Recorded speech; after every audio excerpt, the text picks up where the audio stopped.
Listening instructions. The listening test is about 30 minutes long and audio will be played once. There are 4 parts to the listening test. You will be given 10 minutes after the completion of the test to transfer answers to an answer sheet. Each part contains 10 questions with a total of 40 questions. Section 1. You will hear a conversation between a printing company employee and a customer. First, you have some time to look at questions 1 to 5.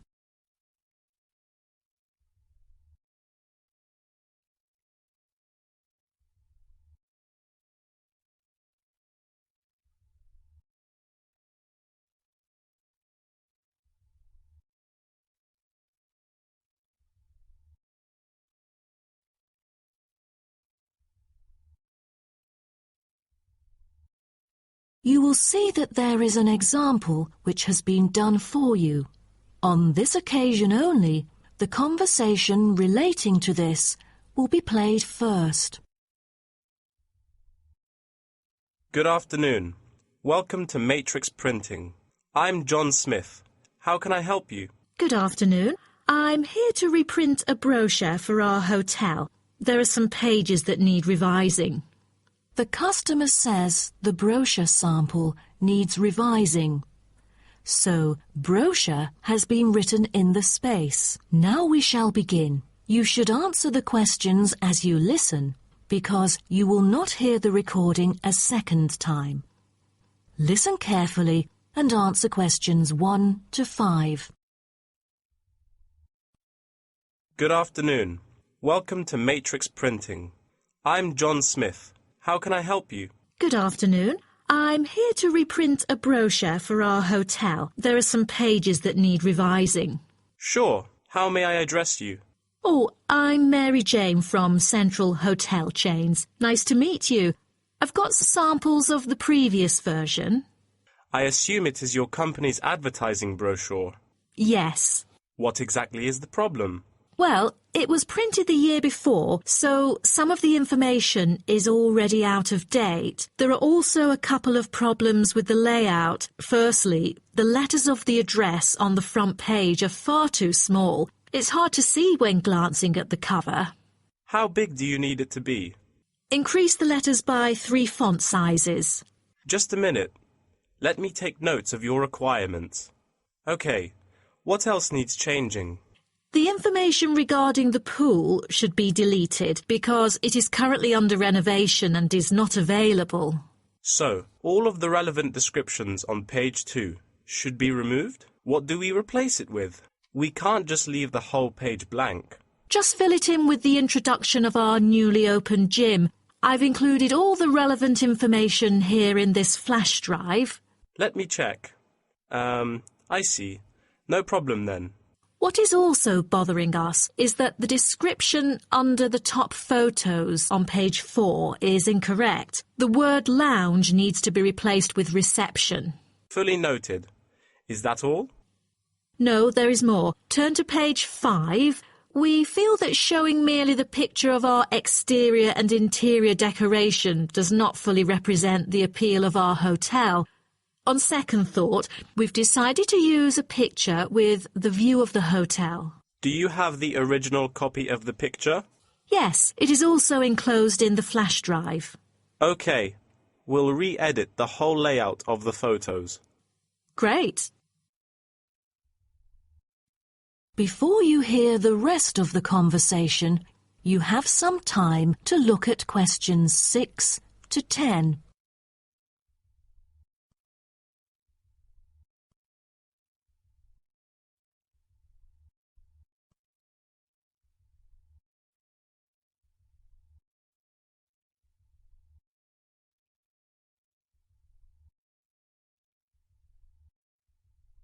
Now listen and answer questions 6 to 10.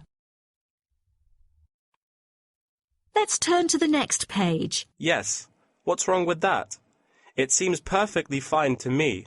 At first sight it seems fine, but according to the feedback of the customers, the prices do not stand out. So, we want to change the print from black to red to make it pop out. Okay, I've made notes of all of your requests. Is there anything else? I appreciate it. Just one final request. Could you translate the whole brochure into Spanish? We have customers worldwide, you know, especially those from Latin countries. No problem. What about other languages, like Japanese, Chinese or German? These are our most popular target languages. I have to ask the manager about the Chinese version. There's been a surging number of Chinese clients during recent years. However, we don't need German or Japanese translations, as we currently don't have many customers from those two countries. Sure. Just keep me updated. So, roughly, when can we get the revised print? We need it before the end of July. It's late June now. Roughly, it'll take 3 weeks to re-edit. So it will definitely be ready before the deadline. Great. To where shall we send the samples? The address is number 9 Green Drive, Clifton, NY 21300. How do you spell Clifton? CLIFFTON, Clifton. And the telephone number? It's 9030366602. Also, if you have any further questions, you can reach me through this number. Okay. That is the end of section 1. You now have half a minute to check your answers.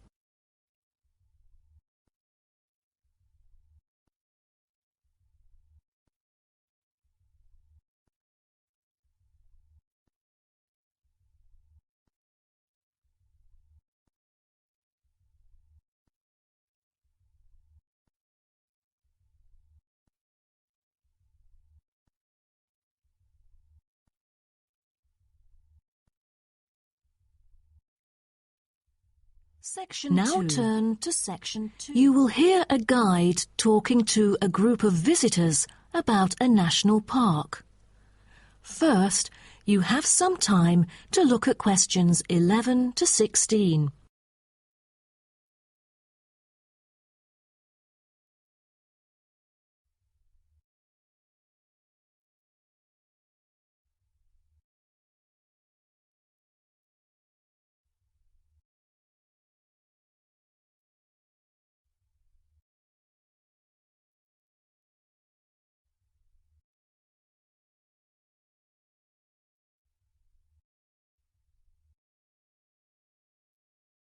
Now listen carefully and answer questions 11 to 16. Welcome to Byron National Park. I am Jim Carson, your tour guide for the trip. First, I'd like to give you some basic information about the park. Covering 7,000 acres of land and spanning across 3 states, Byron National Park was established to protect the area's most spectacular scenic values. With unique geological features, natural history, and native plant and animal life, it is an ideal destination for recreation as well as research purposes. The park has a breathtaking waterfall connecting the longest river in the country, but it is most renowned for having the largest subtropical rainforest worldwide. There are many layers of tall, medium, and low vegetation growing with seasonal variations in the park. It is a place where the air seems green. Ardent hikers can find an awesome array of options here. Apart from the dense green rainforest, tourists can also hike along the mountain trail. Despite the stunning view, taking photos is not advised on the way up, I'm afraid, as one might get distracted and the narrow trail by the sheer cliff is quite dangerous. When you reach the top of the mountain, there is nothing better than having a picnic under the trees with your family. Accompanied mostly by wildlife, walkers as well as cyclists may find the bush track a good choice for having a tranquil time to themselves. As your tour guide, I suggest that only expert hikers take the creek circuit, because its beautiful and inspiring scenery through the subtropical jungle is paralleled by its physical challenges. A list of transport is available within the park. Bicycles are a popular choice, as it is the most flexible way to get around. Electric trams are temporarily closed for maintenance. Boat trips down the river are an ideal way to spend a tranquil afternoon. Rest assured that transport within the park is covered in the bill. Extreme sports is another highlight of the park. There are, for adventurous grown-ups, especially those who are comfortable with having a racing heart, scary as it may sound, it is actually safe to participate in extreme sports under strict instructions and close supervision. Abseiling is available regardless of the weather. It is a fun way to overcome fear of heights, gain new skills, and get an adrenaline rush. Bungee jumping and paragliding are also available, except for during the summer. At this point, you might worry about meals here. Well, even though there is only one restaurant in the park at the moment, the variety of dishes is astonishing. There are 2 meals included in the price. Just get your meal ticket at the reception before dining. Also, there is no need to make reservations or worry about availability, since there are plenty of tables. Before you hear the rest of the talk, you have some time to look at questions 17 to 20.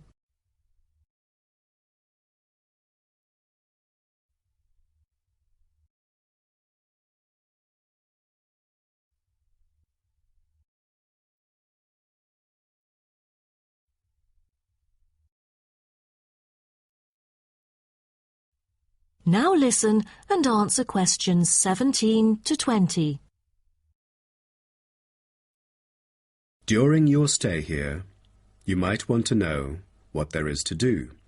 Let's turn to the plan so I can familiarize you with the layout of the park.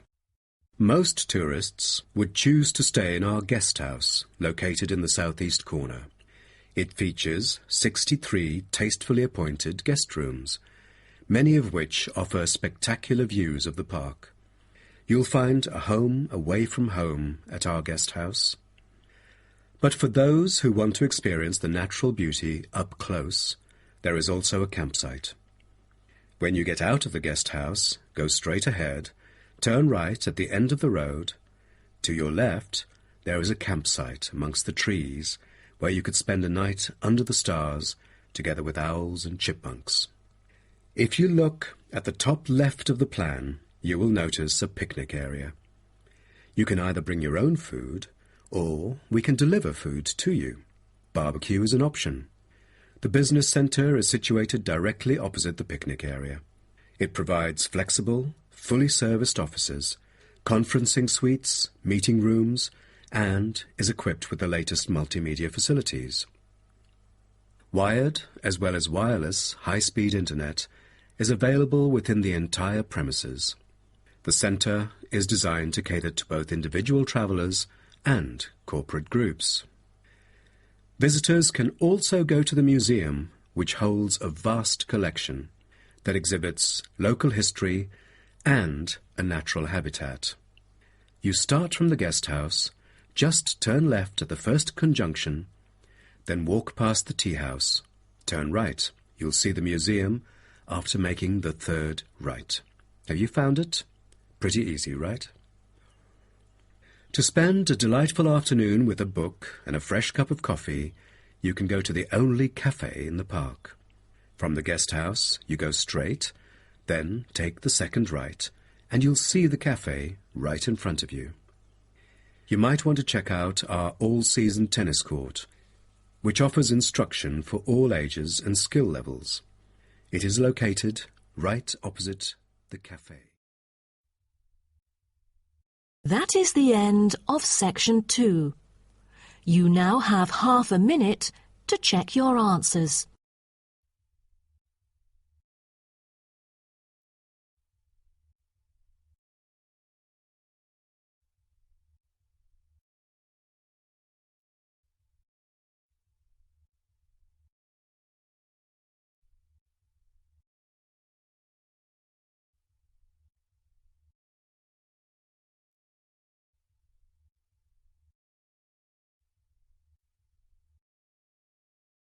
Section 3. Now turn to section. You will hear two students called Helen and Paul talking to their tutor about a nursing course. First, you have some time to look at questions 21 to 24.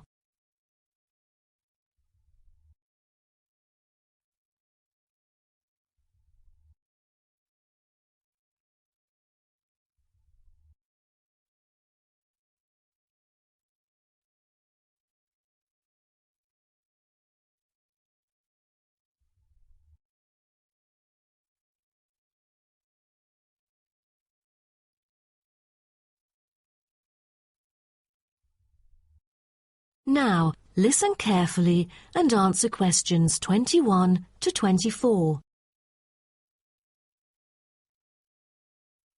Helen and Paul, congratulations to you both for doing so well the past semester. You two have exhibited an impeccable performance during your first year in the nursing program.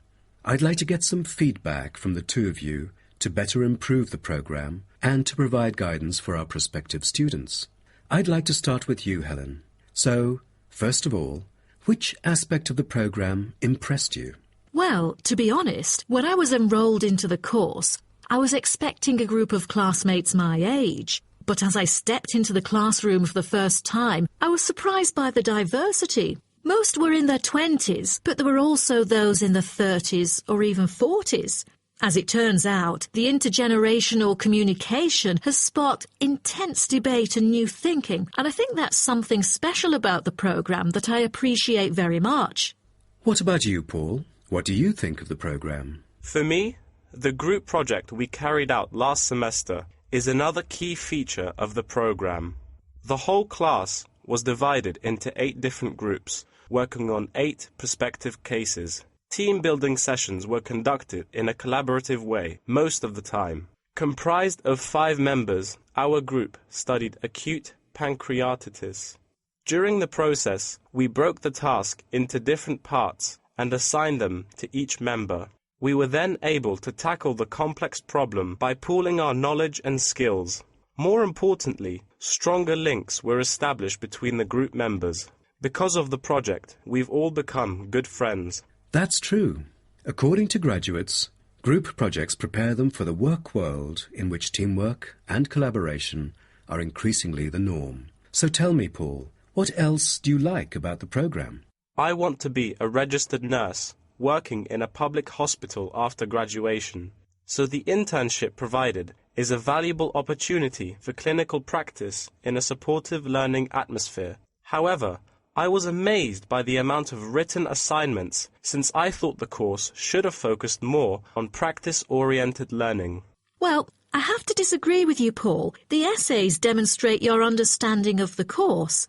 For me, writing essays is a process that involves critical thinking, which challenges me to develop my points more thoroughly. I thus managed to gain a diversity of perspectives. The program is designed to deliver basic and advanced theoretical knowledge of core concepts, including healthcare systems concepts, together with practicum or clinical practice experience to bridge the classroom content to the practice setting. So, I'm afraid written work is unavoidable. Also this year, we've added a module of law. How do you feel about that? At first, we felt that learning law is kind of redundant and too time-consuming. After a few sessions, we realised that it is necessary in dealing with future medical disputes. Before you hear the rest of the talk, you have some time to look at questions 25 to 30.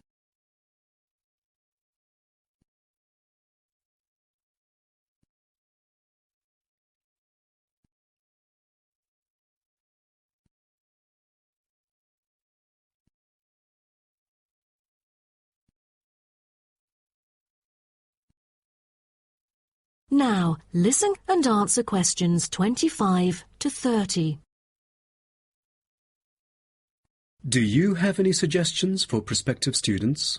What bothers me most is handing in essays on time. I almost missed the deadline once because there were 3 essays due within the same week, so rationalizing your time is critical. Well, that's true. The lectures deliver so much useful information. I have poor memory, so I kept making notes and revisiting them on a regular basis. To my surprise, at the end of the semester, I have learnt the key concepts by heart. How was the research? I heard that it was quite challenging. How did you manage to overcome the difficulties? That's true. The majority of us had no clue how to carry out the research at first. Fortunately, when I was digging up reference materials at the library, I sought help from the librarian. She taught me about finding the appropriate resources and choosing the proper research methods. Have you checked out the online forum? Yes, it has become a habit for me to visit the forum regularly. In a sense, it extends classroom learning. It is where the students post academic problems that they come across and get support from the faculty members. Some of my classmates didn't do so well during the placement tests. I feel that background reading is necessary. Lastly, do you have anything to say to the freshmen? I was really ambitious at first, trying to get straight A's on my transcript. I made tons of notes and worked hard even on the optional assignments to get extra credit. I stressed myself out before having an emotional breakdown. After consulting my advisor, I found it important to set realistic goals. Don't push yourself too hard. It is wise to sort out your priorities. Thank you for coming here today and providing valuable feedback on the program. Have a great summer break. That is the end of section 3. You now have half a minute to check your answers.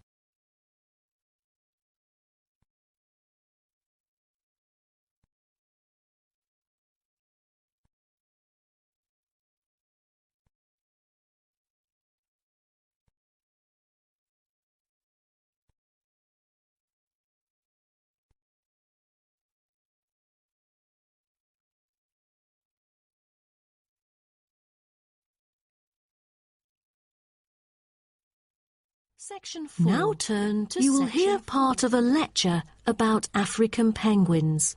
First, you have some time to look at questions 31 to 40.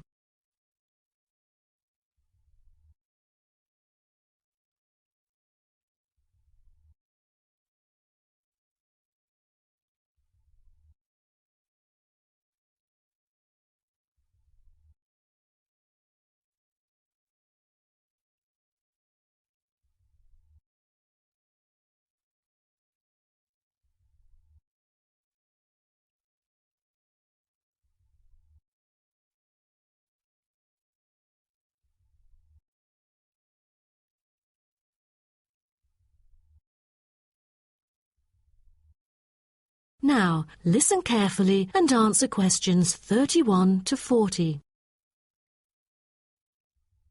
Good morning, everyone. Today's lecture is about a type of adorable animal, the penguin. When you think of penguins, you may picture them surrounded by snow and ice. But not all penguins live where it's cold. African penguins live in the southern tip of Africa. They are usually found within 40 kilometres of the shore and on a number of its surrounding islands. African penguins are also known as jackass penguins because they make donkey-like braying sounds to communicate. African penguins can keep their body temperature at a stable level, but their land habitat can get quite warm, so there are a number of ways for them to stay cool. They limit their daylight movements on breeding sites on land to early mornings and early evenings to avoid too much sun. The pink glands above their eyes can help them cope with the temperate climates. Like other penguins, African penguins spend most of the day feeding in the ocean, which also helps keep them cool. Being a type of small to medium-sized penguin species, African penguins average about 60 centimetres tall and weigh up to 3.6 kilograms. They have a black stripe and a pattern of unique black spots on their chest. Males are larger than females and have larger beaks. Even though they are categorized as birds, African penguins aren't able to fly because of their heavy bones. Their wings are more like flippers that make them particularly suited for life in the water. When they're on land, their flippers and their tails help them keep their balance and walk upright.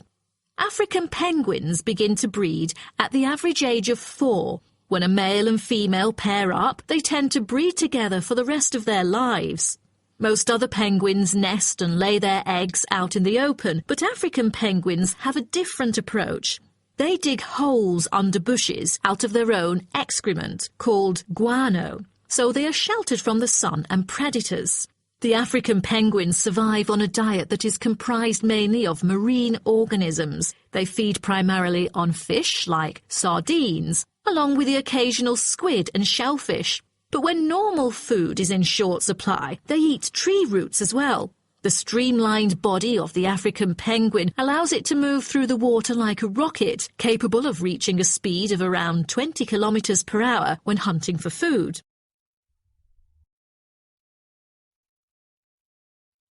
The African penguin's smaller size means that it has many predators both in the water and also on dry land.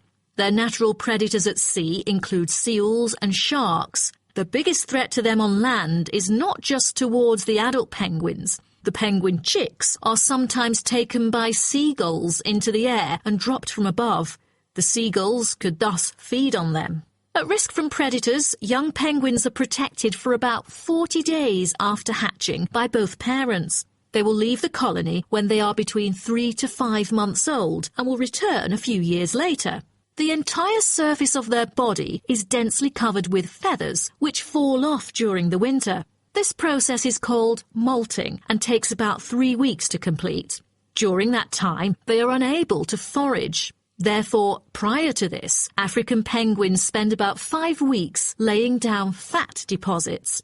They generally live between 10 to 15 years. However, many do not reach their full lifespan. Their population has drastically declined. Approximately 120,000 African penguins remain in the wild, and their population has decreased by 90% in the past 60 years. They are considered to be vulnerable and have been listed as being endangered. 2 major factors have contributed to their decline. They are struggling for nesting space due to human disruption and competing for food due to overfishing and pollution. With the limited number of breeding pairs, survivorship becomes difficult for African penguins. This makes them especially vulnerable as environmental conditions change or an outbreak of a disease occurs. For instance, avian malaria has caused 27% of the captive breeding penguins' deaths annually. The more genetic diversity there is within a species, the higher the likelihood that at least some of the individuals will adapt and survive. That is the end of section 4.